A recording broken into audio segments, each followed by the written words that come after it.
With all of the drama going on with Odell Beckham and does he want to be here? Does he not want to be here? Is he having fun in Cleveland? Is he not? Is he going to be in Cleveland? Is he not going to be in Cleveland? It's really made me appreciate one of the other wide receivers on this team. And that's not to say that I don't appreciate what Odell Beckham has brought to this offense. I think that has gone underappreciated by a lot of the media, and if the reports are true, even by himself. But I think the one guy that we should start to appreciate and start to realize the importance of is Jarvis Landry, because Jarvis Landry has been the one of the few bright spots on this team. There's been Nick Chubb, there's been Kareem Hunt, and there's been Jarvis Landry this season. I think on offense, those have been the three bright spots this season. Those have been the three things you can point at and say, this is why we will not disappoint next year. And I think with Jarvis Landry, it comes to a lot more than just what's on the field. Yes, what's on the field is great. He is on his way to having a career year. That is awesome. But even more than that, it's his ability to lead, his sideline demeanor. And these are all things that are surprising if you would have jumped out of a time machine 2 years ago when he first got traded to the Browns. Because what we don't remember about Jarvis Landry is that he did come into the NFL with baggage, not unlike his best friend, Odell Beckham. When he came to Cleveland, mind you, the exact same way Odell did via trade from a franchise that was expected to lock him up long term, there was a lot of baggage associated with Odell Beckham. Well, not with Odell, with Jarvis Landry. He was a hothead. He wasn't a team player. He was going to be too demonstrative on the sidelines. He's going to be a huge distraction. That was the thing about Jarvis Landry, right? He's going to be a good player, but he's a huge distraction, and he's a destroyer of locker rooms. All these things came out about Jarvis Landry as they tried to push him out of Miami. But he comes to Cleveland, and he couldn't be less of what they described of him, right? He couldn't be less of a locker room destroyer. He couldn't be less of a sideline antics guy. He couldn't be less of this toxic mentality person that he was described to be. And I think that's an interesting parallel to have with Odell, because you know what? Everything else that's been said of Odell, everything else that's come out of Odell, everything else that's been a big deal from Odell has not really been about the actions that Odell Beckham has done himself. Sure, he wore a watch. Sure, he wore a different visor. Sure, he gave Tom Brady those cleats. But Odell wasn't the one that made a big deal out of that. And with a lot of things about Odell Beckham, it's not about if Odell's going to make a big deal out of it. It's about if the people covering the team nationally and locally are going to make a big deal out of it. And that's kind of been the case for Odell. Everything about Odell has been something that has been written about in an article. It hasn't been a sideline rant. It hasn't been him kicking the goalposts. So although Odell has handled himself in a mature way publicly for public consumption, people's thirst to write things to fit the narrative of an Odell Beckham that does not want to be in a specific place for these specific reasons, the need to fill that narrative that Odell Beckham is this brat has kind of unfairly shaping it to where Odell Beckham is viewed in that light, although he has personally done nothing to deserve that, which is interesting because that's what I think happened to Jarvis Landry in Miami, right? And then if we look at it on the field, it's an even more interesting parallel to see, because Jarvis Landry and Baker Mayfield struggled to get that chemistry with each other all last season. Jarvis Landry did not have over 1,000 yards. It was by far one of his least productive years in the NFL while being one of the main targets on the NFL team.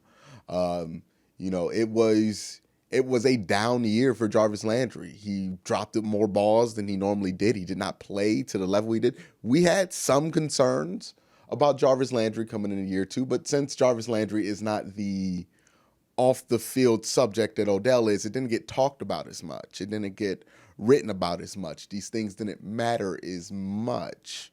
And then what happened this season? It started off a little shaky with Odell and Baker, but eventually, I think between week 4 and 8, something clicked between those two, and you saw Jarvis start to flip the switch and become the leading receiver on this team because he had the best chemistry with his quarterback, Baker Mayfield.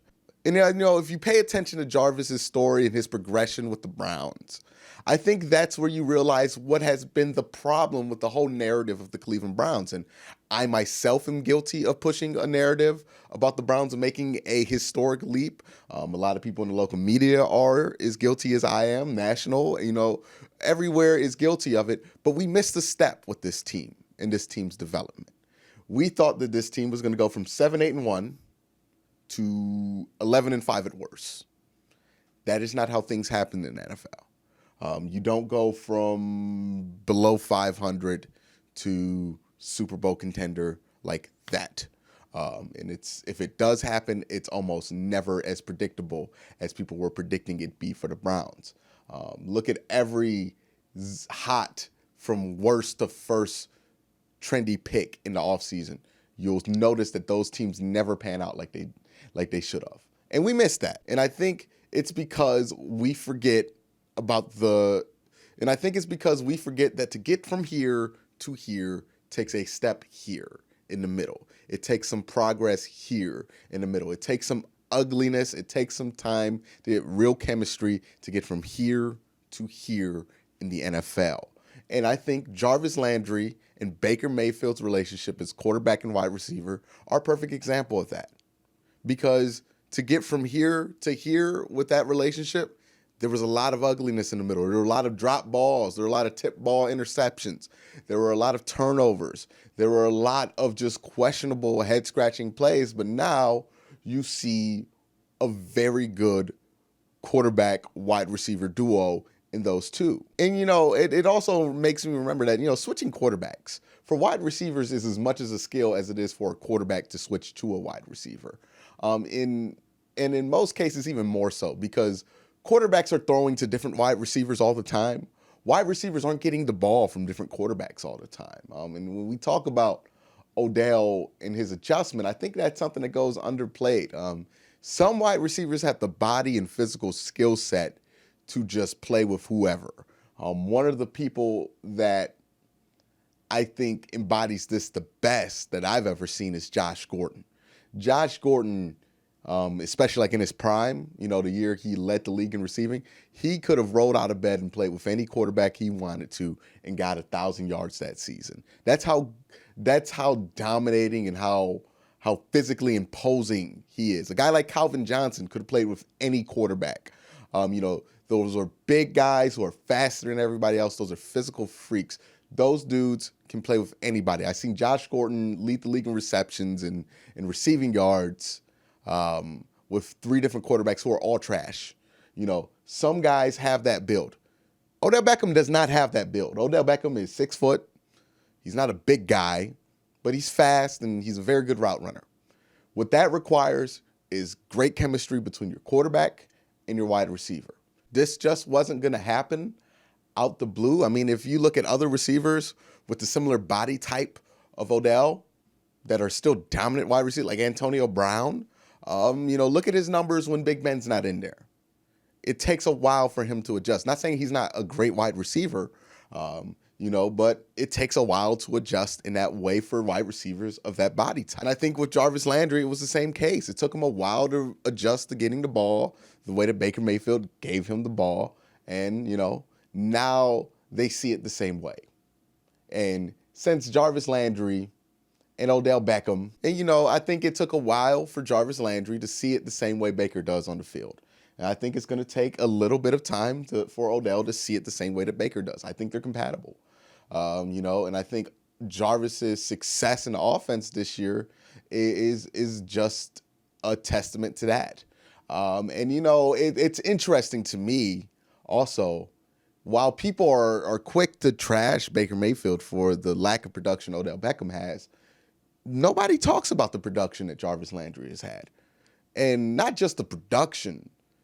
At the time of recording this video, Jarvis Landry has 995 yards with 3 games left to play, 5 touchdowns, and I think he has the second or most highest yards per target in his career, and he's doing these numbers, which are on track to be career years for him in yards. He has those numbers on the lowest amount of receptions that he's had in his career, which means he's being more efficient. He's being more productive per reception. Jarvis Landry has hit a new gear with Baker Mayfield this season. That's not talked about.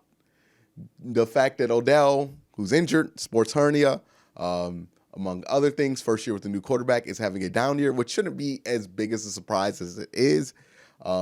That's put on Baker Mayfield. But Jarvis Landry's success, well, who do we put that on? You know, it's easy to get carried away with the headlines. But the fact that nobody has talked about the fact that Jarvis Landry has been a top 10 wide receiver this season, but everybody has focused on Odell's struggles and have blamed that on the quarterback, the same quarterback who's throwing to a teammate that is a top 10 wide receiver, as if Baker Mayfield's incapable of throwing to a top 10 wide receiver, shows you exactly how you can get lost in some of these narratives. The truth of the matter is that Baker has his own problems. Odell has his own problems. But the one player in that passing attack that has it all figured out is Jarvis Landry. He is the leader. And I'll say this, if the Browns accomplish anything of significance this season, next season, or the season after, Jarvis Landry, he's going to be a huge, huge part of that. Huge part of that.